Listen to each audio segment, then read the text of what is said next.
Pemerintah Kabupaten Aceh Tengah mendukung terselenggaranya kegiatan atensi berbasis komunitas oleh BLSKPN Insa Medan, Kementerian Sosial Republik Indonesia, Generasi Muda Bebas Narkoba, Stop Narkoba.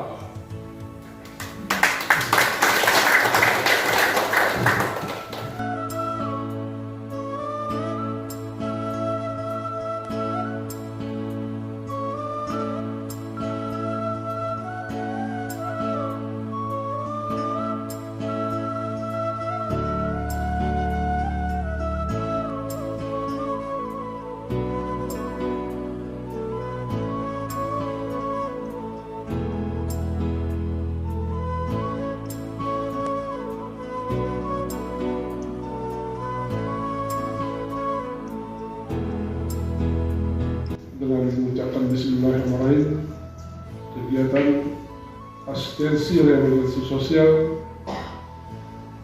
berbasis komunitas melalui terdampak oleh korban kehamilan narkoba di Kabupaten Aceh Tengah resmi menyatakan dimulai.